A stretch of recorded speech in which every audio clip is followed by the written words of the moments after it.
Brioche. Brioche is bread, but it behaves like a pastry, heavy with butter and eggs. It has a rich golden crumb and a slightly sweet flavor that plain bread doesn't have. French bakers have been making it for centuries, and it sits in an interesting middle space.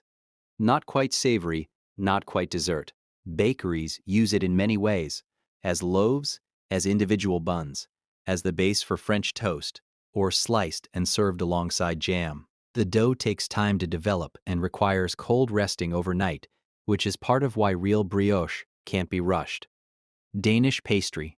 Despite the name, the Danish pastry as most people know it was refined in Denmark by Austrian bakers brought over in the 19th century. The dough is laminated like a croissant, but slightly sweeter and more tender. It gets shaped in different ways, twisted, folded, rolled, and filled with things like cream cheese, fruit jam, or almond paste before baking. The result is less crisp than a croissant and more open in its flavors. Danish pastries are morning food in most of the world, sweet enough to feel like a treat, but not so heavy that they feel indulgent.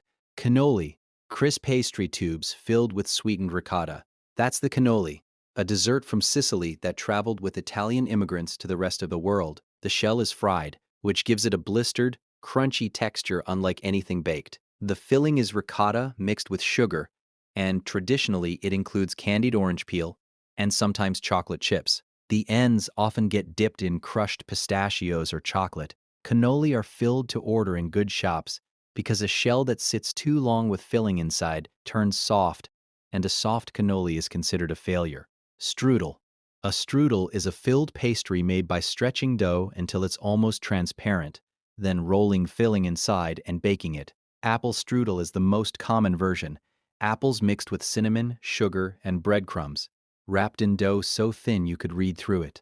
It comes from Central European baking traditions, particularly Austrian and Hungarian, and has been made in that region for centuries.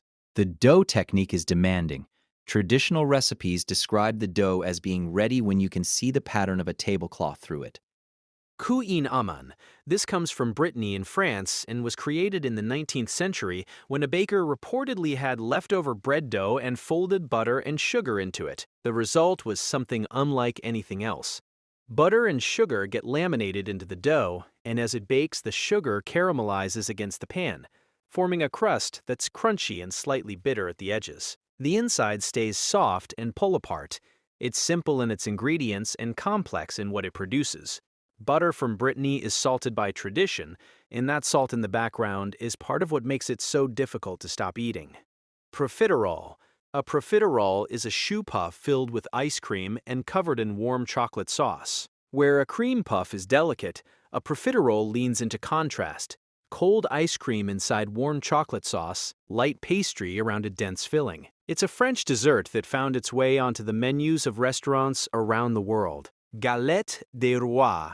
Made once a year for Epiphany in France and parts of Belgium, the Galette des Rois is a round pastry filled with frangipan, a mixture of almond cream and butter, baked between two layers of puff pastry. A small ceramic figurine is hidden inside before baking, and whoever finds it in their slice is declared king or queen for the day. It's a tradition tied closely to January, and bakeries in France sell enormous quantities of them throughout that month.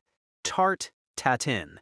An upside-down apple tart, the Tarte Tatin was created by accident at a hotel in France in the late 19th century when a cook reportedly left apples cooking in butter and sugar too long and covered the pan with pastry to save the dessert. The whole thing was flipped onto a plate, and the result became famous. Apples caramelize in the pan before the pastry goes on top, and after baking the tart, gets inverted so the caramelized fruit is on top and the pastry is on the bottom.